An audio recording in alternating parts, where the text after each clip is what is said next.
Salut à toutes et à tous, bienvenue à mon troisième vidéo du canal. Si vous avez vu mes deux vidéos antérieures, merci beaucoup de voir aussi celui. Si vous êtes nouveau, merci de me voir. Je vous invite de voir mes vidéos antérieures pour me connaître un peu plus. À tous, je vous ai laissé dans la boîte de description en bas mes données de contact. C'est la manière la plus commode pour vous. Je serai enchantée de vous attendre. Attention, c'est très important. Bien que le vidéo soit en français, le droit que j'applique, c'est le droit espagnol. Avant de commencer avec le thème d'aujourd'hui, je veux vous expliquer que la plainte, la querella ou la demande ont beaucoup d'aspects. Alors, pour éviter un vidéo trop long et ennuyeux, je vais vous parler des aspects plus intéressants et importants pour vous. Sans plus tarder, je vais entrer en matière. En première lieu, les trois sont formes d'initier la procédure. La plainte ou la demande sont très similaires parce qu'elles sont des déclarations de connaissance d'avoir présencié un acte criminel envers l'organisme ou l'autorité compétente. Il existe en Espagne la querella. C'est une déclaration de volonté faite avec la finalité d'initier la procédure comme parte accusatrice. En deuxième lieu, le fondamental c'est différencier son champ d'application. La plainte et la querella appartiennent au champ pénal et la demande au champ civil. Pour cela, jamais peut exister une plainte civile ou une demande pénale. En troisième lieu, on doit délimiter avec quel crime on peut utiliser une ou autre. Dans les crimes privés, comme la calomnie et l'insulte, seulement on peut initier la procédure à travers de la querella. Je vais définir les crimes privés. La calomnie consiste en imputer à une personne un crime en changeant qui est totalement faux. L'insulte est un crime dans lequel on fait responsable à une personne d'un fait et la finalité de saper leur honneur, leur dignité ou leur renommée.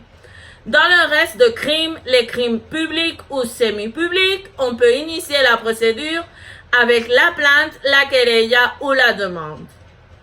En quatrième lieu, devant qui devrait être interposé?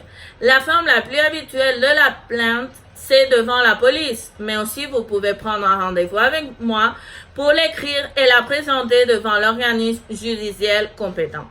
La querella et la demande, vous devez la présenter à travers de moi, que je la présenterai devant l'organisme compétent. En cinquième lieu, en me concentrant dans la querella, j'affirme que obligatoirement doit être postulée par procureur avec un pouvoir suffisant et souscrite par moi comme avocate et signée par le demandeur lorsque le procureur ne détient pas de pouvoir spécial.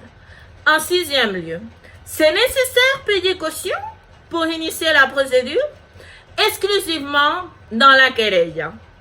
On doit payer au juge d'instruction avec les suivantes qualifications. Cette caution jamais peut empêcher ou obstaculiser gravement son exercice, seulement se paye si c'est dans l'exercice initial, non si c'est une intervention adhésive de l'accusateur populaire. Tout le monde doit payer? Elles ont exonéré les associations de victimes et les personnes juridiques légitimées pour la loi pour défendre les droits de victimes, toujours que l'action pénale soit expressément autorisée par la victime. En septième lieu, dans les crimes de calomnie ou d'insulte contre particulier, on peut interposer directement la querella? Non. Dans ce cas, vous devez apporter une certification d'avoir célébré ou de l'avoir essayé un acte de conciliation. Pour finir, relative à une des formes d'initier la procédure, concrètement la plainte, je vais vous parler de la fausse plainte. C'est un crime contre l'administration de justice et aussi c'est très réprobable moralement. C'est très grave parce que c'est moralement répréhensible et aussi parce que c'est un crime. Ces pénalités sont pour le crime grave de 6 mois à 2 ans de prison et une amende de 24 mois. Si c'est un crime moins grave, une amende de 12 à 24 mois. Et si c'est un crime lève, une amende de 3 à 6 mois.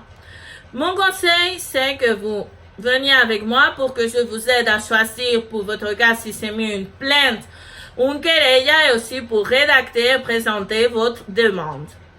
En espérant que ça vous a résulté intéressant, donnez-moi un like et inscrivez-vous au canal pour plus de vidéos. On se revoit le prochain mardi. À tout à l'heure.